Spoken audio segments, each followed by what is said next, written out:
Boa noite, Felipe. Aqui atrás. Boa noite. Boa noite. Hoje o Flamengo acabou saindo de campo com um empate, né, amargo, no finalzinho o gol.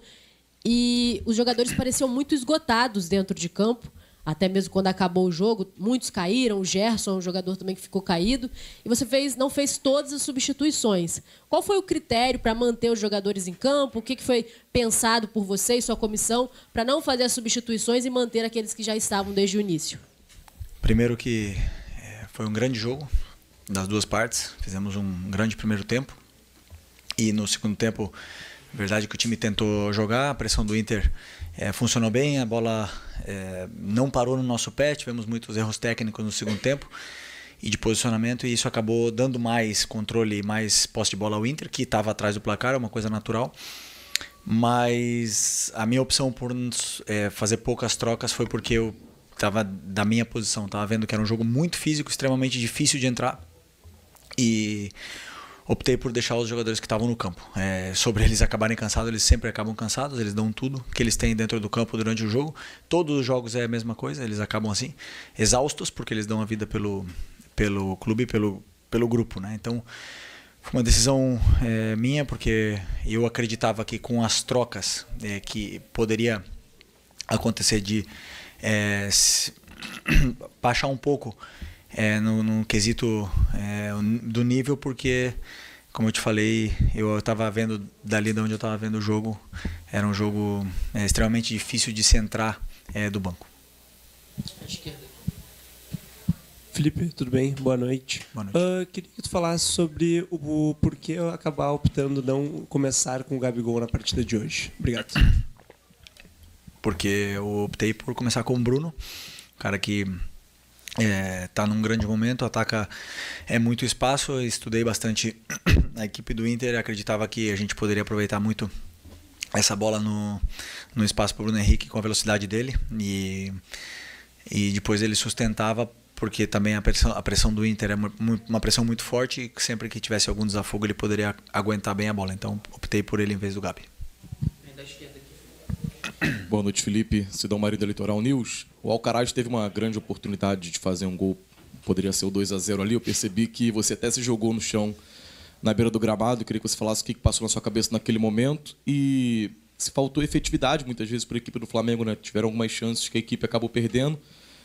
É um problema já crônico desde a época do Tite, e se dá para corrigir isso para os jogos da final da Copa do Brasil, que são importantes. Obrigado.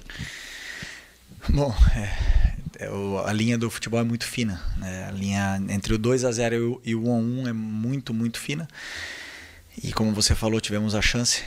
O Inter também teve chance. Eles também não tiveram muita efetividade, do mesmo jeito que a gente.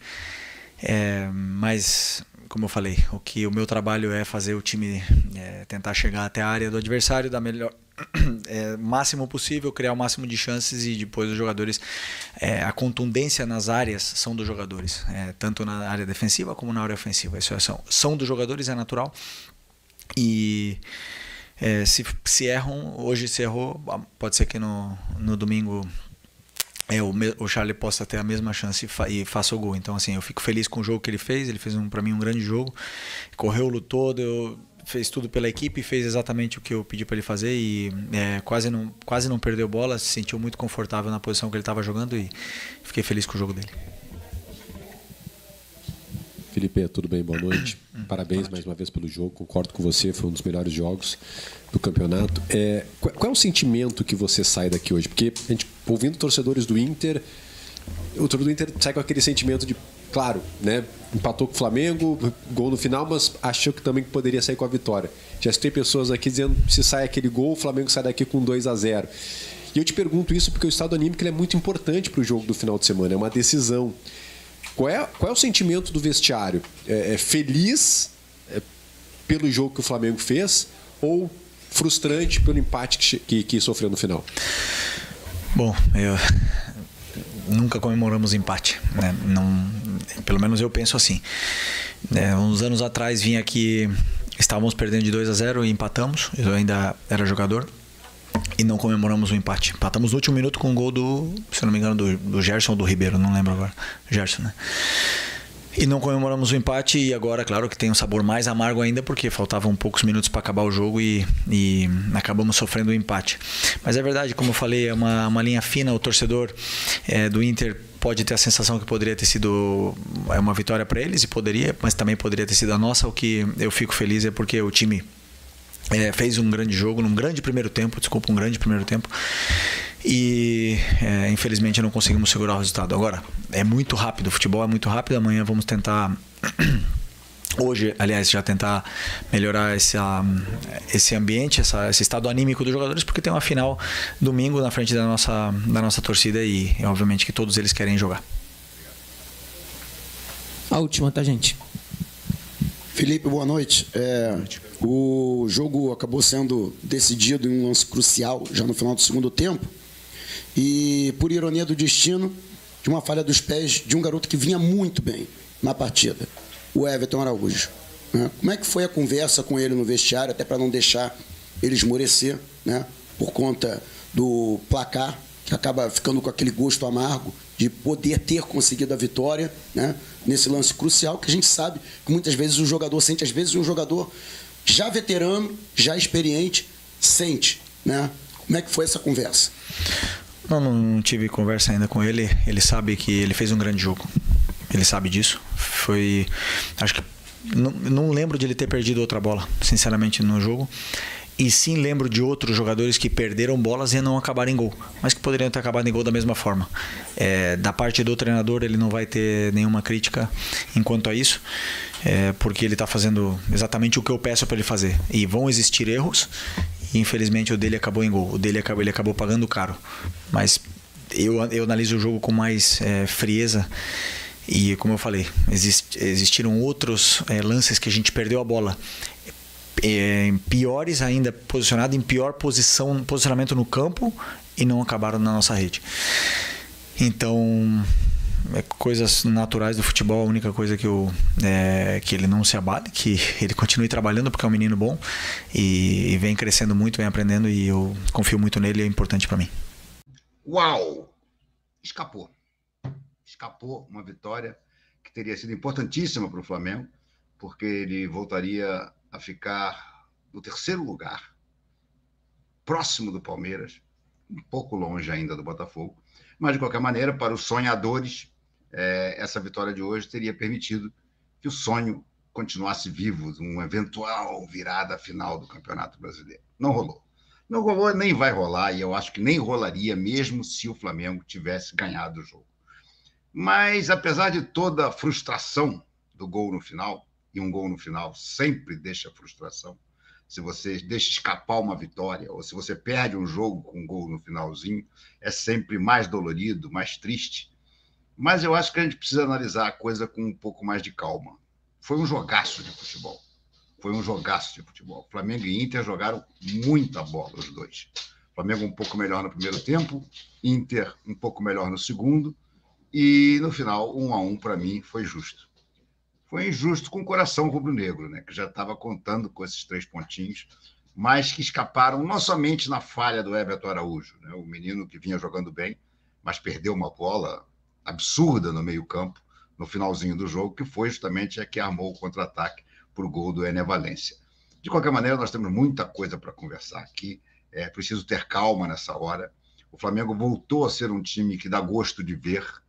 O Flamengo, mesmo pressionado no segundo tempo, não abriu mão do ataque.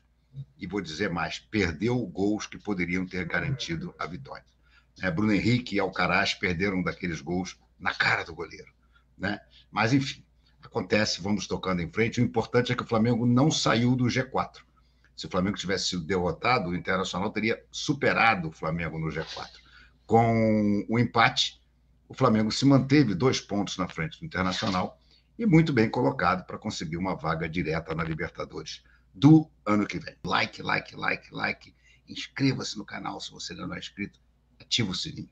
Valeu, minha gente. Vamos começar a conversar. Muita gente aqui já conversando. Superchat já começando a aparecer em cascata. Então, eu vou começar a conversar com eles. Assim, a gente vai tocando o papo pós-jogo de Internacional 1, Flamengo 1. Hermano Macedo, não deveria ter usado as 5 trocas Sobral do Ceará. Pois é, eu também acho que o Felipe Luiz deveria ter feito mais substituições, mas o banco é importante que a gente lembre. O banco não dava muitas opções confiáveis. Vou botar para vocês o banco, para vocês verem do que eu estou falando. Só um minutinho, deixa eu puxar aqui. Está aqui o time do Flamengo, né? E vamos estudar juntos aqui as possibilidades de banco. Olha só. O banco do Flamengo tinha Matheus Cunha. Deixa eu botar os meus óculos, porque está muito pequenininha essa letra aqui.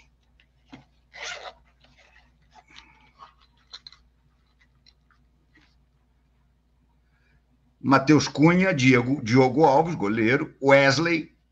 O Wesley talvez pudesse ter sido uma solução, embora o Varela estivesse bem no jogo. Iago, Cleiton, Zé Wellington, Alan não, pelo amor de Deus. Matheus Gonçalves, que entrou. Lohan, que não entrou.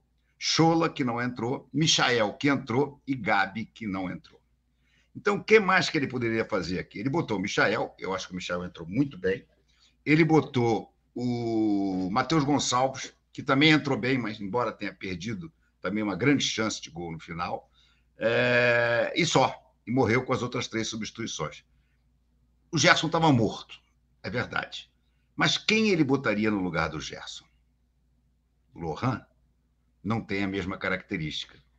Não sei se seria uma boa solução.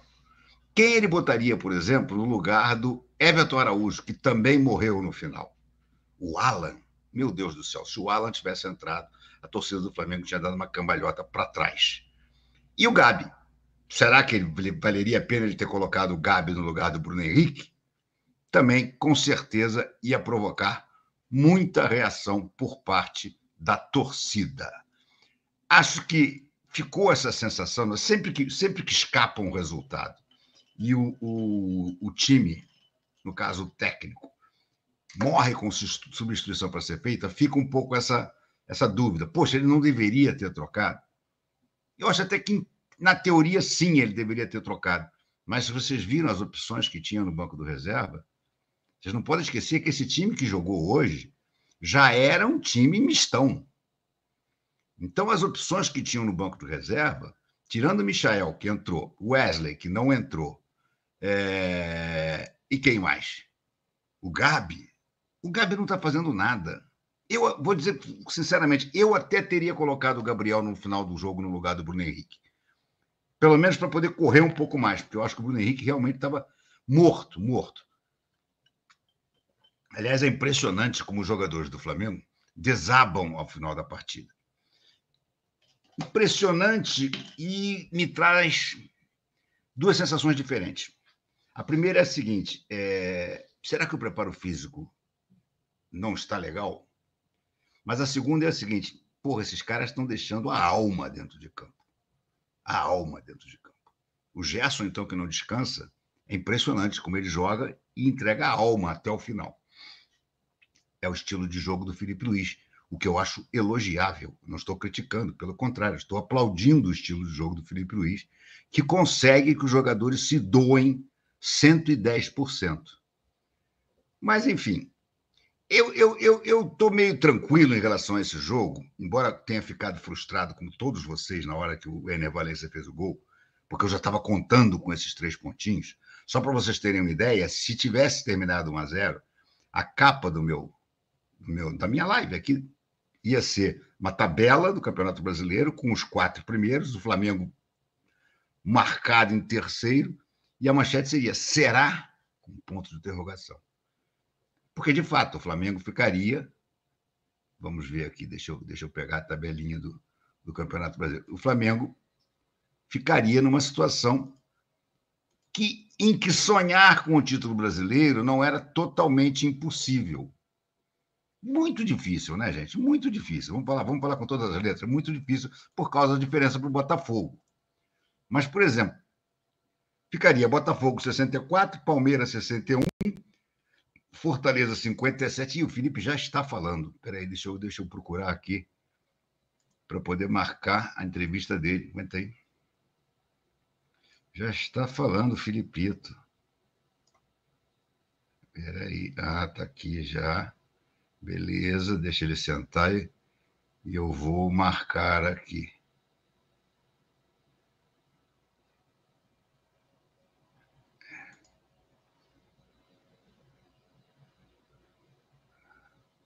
Tá com uma cara meio chateada, né? Natural, natural, natural.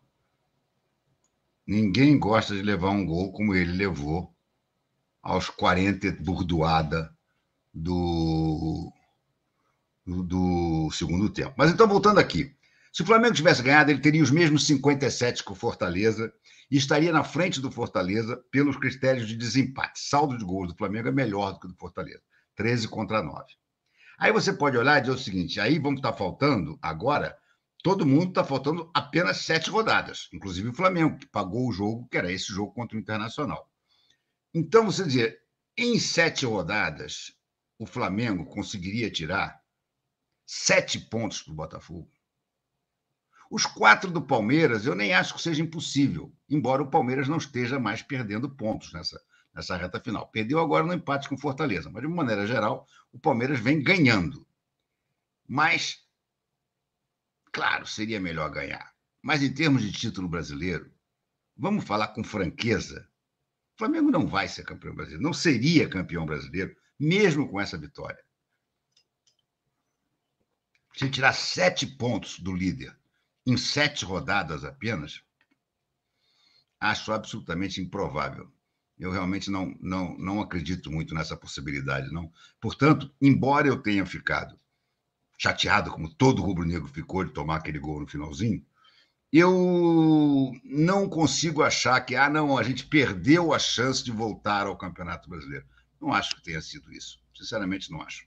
Eu acho que o empate, se antes do jogo, e aliás eu falei aqui, cansei de falar isso aqui nas nossas lives, o empate no Beira-Rio é um excelente resultado. O time do Inter, com Roger Machado, melhorou e melhorou muito. É o líder do retorno em pontos corridos, em pontos ganhos. O Flamengo joga no Beira-Rio, onde costumeiramente não costuma é bom, hein, Renato? Costumeiramente não pontua bem. E o Flamengo arrumou um empate. Então, é aquela coisa que eu digo, se para mim, que sou rubro-negro, antes do jogo tivessem me dito, assina aqui que vai ser empate, eu assinaria. Porque o Flamengo se manteria no G4, manteria 2 pontos de vantagem para o Inter e continuaria a reta final do Campeonato Brasileiro sem muita pressão. Pressão sempre vai existir, mas sem muita pressão. Se ele fosse ultrapassado pelo Inter, se tivesse perdido o jogo de hoje, aí a pressão seria grande. Porque aí a pressão é aquela história de você precisar garantir uma vaga na chave de grupos direto. Se você é 5º lugar, você depende que o Botafogo ganhe a Libertadores para você ficar dentro. Se ganha o Atlético Mineiro, você está fora. São só G4. Então, não achei ruim, não. Achei frustrante tomar o gol no final. Mas o todo do jogo não achei ruim, não. Carlos Tede, Ayrton Lucas, tanto jogador se machuca e o bagre do Ayrton não quebra as 2 pernas, os 2 braços para assumir do futebol. Carlos, vamos lá. Vamos com calma. Primeiro, eu não desejo a ninguém contusões, quanto mais quebrar as 2 pernas e 2 braços.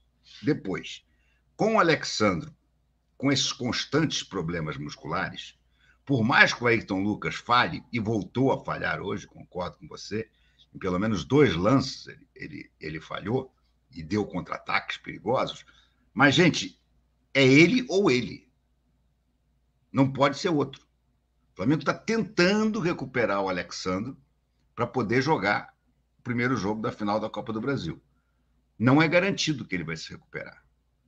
Então não adianta, vai ser o Ayrton Lucas. É melhor você parar de querer profetizar contusões num jogador que vai fazer falta se não jogar. Se o Alexandre estiver legal, ele tem que ir para o banco. Eu concordo integralmente com você. Mas quebrar pernas e braços, não. Carlos, não é por aí. Evandro Bispo, Renato, o resultado não é ruim, mas levar um gol no final por falha ridícula passa a sensação de derrota. Concordo com você, Evandro, concordo com você. O resultado não é ruim, eu diria até que o resultado é bom, mas, de fato, você está com os 3 pontos no bolso. Acabando a história ali, você já terá ganho, quebrada a sequência de invencibilidade do Internacional, porra, ganhando uma moral legal para enfrentar o Atlético na Copa do Brasil. E aí você toma um gol numa falha. A falha do menino, do Everton Araújo, foi infantil. Infantil. Bola no meio-campo, você não pode querer dar um drible e perder a bola para o adversário. Ainda mais naquela hora do jogo. Mas, enfim, aconteceu. Marcelo Ferrão. Felipe Luiz gosta de uma retranca. BH nem para reserva serve mais. Opa, peraí. Marcelo, se existe uma coisa que o Felipe Luiz não é retranqueiro. Desculpe. O único jogo em que ele assumiu um sistema bem defensivo foi no segundo jogo contra o Corinthians, quando ele perdeu um jogador no primeiro tempo. Isso aí, hoje o Flamengo foi empurrado pelo Internacional para a defesa. Mas mesmo assim não deixou de atacar. O Flamengo teve pelo menos umas 4 ações de ataque em que ele poderia ter matado a partida. Agora, chega na cara do gol, o Alcaraz chutou raspando. Na outra, o Bruno Henrique chutou para fora. Uma terceira, o Matheus Gonçalves se atrapalhou com os zagueiros. Aí é difícil. Agora, é preciso que a gente tenha na cabeça sistema defensivo é aquele que o cara não faz mais nada, ele fica lá atrás se defendendo. Foi o que o Flamengo fez contra o Corinthians com 1 a menos. Hoje não. Hoje eu não acho que ele tenha sido retranqueiro, não. Gente, o time do Internacional é muito bom. O time do Internacional jogava em casa. Vinha embalado por uma sequência de não sei quantos jogos invictos. Normal que o Internacional, no segundo tempo, perdendo por 1 a 0, fosse empurrar o Flamengo para a defesa. O que o Flamengo não poderia ter aberto mão e não abriu foi de contra-ataque. Agora, não soube transformar em gol os contra-ataques que teve, que foram bons. BH está muito mal, concordo com você, mas nem para reserva porque eu entendo, porque nessa hora os nervos estão todos à flor da pele. Então, BH não serve nem para reserva, não acho que seja o caso. Agora, não serve também para ser o centroavante. Ele está perdendo gols que ele não perdia. Então, se você tira o Gabriel, porque ele perde gols, e você bota o Bruno Henrique improvisado, e ele continua perdendo gols, não adianta. Só que hoje, por exemplo, a minha grande surpresa é que eu esperava o Plata no meio e o Bruno Henrique pela esquerda. E ele não fez isso em momento nenhum. Inclusive, quando ele resolve botar o Michael, eu achei que ele ia tirar o Bruno Henrique e botar o Plata para o meio. Mas provavelmente ele sentiu o Plata mais cansado do que o Bruno Henrique. Agora, o grave é que nós não temos centroavante. O Flamengo não tem um jogador de área. Essa é que é a dureza. E é a verdade absoluta. Marcelo Araújo, foi um jogão, concordo integralmente. Felipe Luiz ajeitou taticamente o time, concordo também. O Inter tem um bom time, não perde a 12 jogos. É exatamente isso. Você quer ver como é que as coisas são? Tudo depende da maneira como você vê a coisa. Estou vendo aqui mais um lance que o Bruno Henrique entrou e deu um peteleco para fora, cruzado. Uma bola lançada pelo Rossi, ainda no primeiro tempo. Inverte as coisas.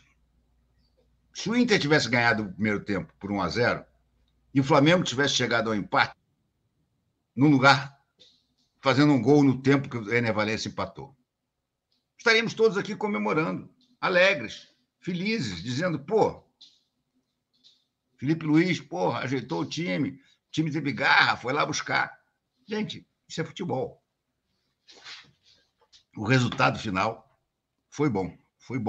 E, de fato, eu concordo muito com o Marcelo. Foi um jogão de bola, com chances dos dois lados. E o Flamengo está arrumadinho, cara.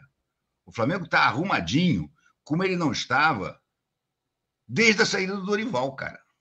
O Flamengo do Vitor Araújo, do Vitor Pereira, nunca esteve arrumado. O Flamengo do Sampaoli nunca esteve arrumado. O Flamengo do Tite sempre foi aquela nhaca. O time do Flamengo com o Felipe está arrumado. Inegavelmente está arrumado. Diz aqui o Mário Souza. Por que o Felipe Luiz não substituiu os jogadores cansados? BH morto não sai. Pulgar errou uns 10 passos. Ayrton Lucas horroroso. Bom, Ayrton Lucas horroroso, concordo com você. Não tinha reserva. Simplesmente não havia um reserva no banco. Porque o Flamengo não tem no elenco um lateral esquerdo a mais, além do Ayrton Lucas e do Alexandre. Até tem, que é o Vinha, mas que está curando uma fratura e um rompimento de ligamento. Então, não tinha quem botar no lugar. Já mostrei aqui e vou repetir para vocês qual era o banco do Flamengo. Não vou botar na tela porque é muito pequenininho, mas vou dizer para vocês. O banco do Flamengo era Matheus Cunha e Diogo Alves, 2 goleiros. Wesley, esse eu teria botado no finalzinho. Iago, que é um moleque. Cleiton, que é um zagueiro jovem também. Zé Wellington, outro da base. Alan, que não devia nem estar no banco. Matheus Gonçalves, que entrou. Lohan, que eu não sei por que ninguém pensa mais em botar.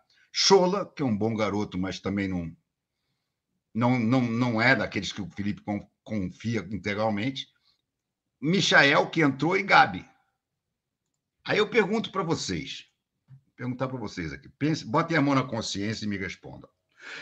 Se o jogo tivesse 1-0 Flamengo ainda, você vê que os jogadores do Flamengo estão cansados. Dava para ver isso. Aí ele tira o Bruno Henrique e bota o Gabigol. E o Inter faz o gol no empate. Metade da torcida ia estar esculhambando ele. Dizendo, porra, para que botar o Gabriel? Passou a jogar com 10. Então, a verdade é que o Flamengo não tinha reserva à altura para você chegar e trocar, fazer as 5 substituições. Não tinha. Tira o Gerson e bota quem, gente? Bota quem? Tira o Everton Araújo e bota o Alan? Eu prefiro o Everton Araújo cansado do que o Alan descansadinho. A culpa é do Gabi. Felipe morreu com 3 substituições. Sim, a gente tem muito essa obsessão. Morreu com 3 substituições. Não tinha quem botar, cara. Você queria que botasse o Gabi no lugar do Bruno Henrique? Eu talvez até tivesse colocado. Mas se o Gabi não tivesse feito um gol, tudo que nós íamos ouvir era essa história aqui. Botou o Gabi e jogou com 1 a menos. Calma, gente, calma. Mário Souza, todos erraram e a culpa cai no garoto que é o novo. Não, mas, Mário, o problema é o seguinte, eu não estou botando a culpa toda da Vitória ter escapado nos pés do Everton Araújo, mas ele perdeu a bola. Ele perdeu a bola. Se ele não tivesse perdido aquela bola, o Internacional não teria empatado. Então, não é para você transformar o garoto numa vítima, sabe? Num Judas para ser malhado. Nada disso. Moleque bom, moleque deve jogar, inclusive, contra o Atlético Mineiro. O garoto tem um futuro enorme, mas errou. Errou. Alberto Macedo, Felipe foi covarde. Vocês merecem o Tite, sabia, Alberto? Vocês merecem o Tite. Porque você querer comparar o trabalho do Felipe Luiz com o do Tite, você merece o Tite, amigo. Na boa, respeito a sua opinião, mas não consigo deixar de dizer isso. Morreu com 3 substituições. Vai lá no banco e me diz quem você queria botar. Quem você teria botado? Quem seriam os 3 jogadores seus que teriam entrado nesse banco que eu acabei de falar?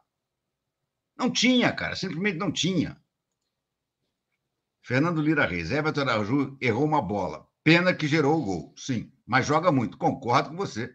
Felipe Luiz arrumou o time. Claro que arrumou. Claro, gente. Mas a galera precisa treinar a finalização. O Alcaraz, é verdade. O gol que o Alcaraz perdeu, para mim, foi o gol mais perdido. Que o Bruno Henrique chutou uma bola cruzada para fora, tá? Mas ele não estava na cara a cara com o goleiro. O Matheus Gonçalves se atrapalhou na hora de dominar uma bola dentro da área, e aí foi desarmada. Mas o do Alcaraz, a bola sobrou limpa para ele. Limpa para ele. Era só chapar para dentro do gol. E ele chapou para fora. Agora, também não vou entrar nessa de crucificar o Alcaraz, não. Eu acho que o Alcaraz jogou direitinho hoje. E teve personalidade suficiente para bater aquele pênalti. Estou longe de ser um dos caras que vai crucificar o Alcaraz. O Alcaraz é um jogador que a torcida do Flamengo precisa ter um pouquinho de paciência com ele. Ele sabe jogar bola, ele é raçudo, ele briga o tempo todo. Calma, gente. Alberto Macedo, parte da torcida do Rio, do Fla, ama perseguir ídolos. Você deve estar falando do Gabriel, né? Mas, enfim. Aí não tem jeito, cara. O Gabriel, ele é um cara que ele desperta... Hoje em dia, ele desperta amor e ódio. Enquanto ele cuidou bem da carreira dele, ele só despertava amor, até nos torcedores adversários. Hoje em dia, ele desperta amor e ódio, muito por culpa dele. Muito por culpa dele. Sabe? Até a desculpa de que não tinha sequência, já está meio vencida. Ele jogou contra o Atlético Paranaense, ele jogou o primeiro jogo contra o Corinthians, ele jogou contra o Bahia, ele jogou o segundo jogo contra o Corinthians, ele jogou contra o Juventude. Está faltando ainda um jogo aqui. Ele jogou 6 jogos seguidos, cara. Então já era para ter, pelo menos, dado alguma faísca, né? E não deu. Não deu. Thiago Maia é alvo de polêmica. Torcida do Flamengo explode nas redes sociais após pênalti decisivo do jogador do Internacional. Thiago Maia, jogador do Internacional, teve uma atuação polêmica durante a partida contra o Cuiabá, na Arena Pantanal, pelo Brasileirão. Na partida entre Internacional e Flamengo, torcedores rubro-negros não perdoaram o meio-campista, que cometeu um pênalti no final do primeiro tempo no estádio Beira-Rio e foi alvo de críticas nas redes sociais. Esse é o terceiro pênalti em 4 jogos do meio-campista pelo Colorado, o que gerou grande repercussão entre a torcida. Nas redes sociais, as reações foram diversas e isso evidencia a importância do desempenho dos jogadores no cenário esportivo atual, onde as opiniões são compartilhadas instantaneamente.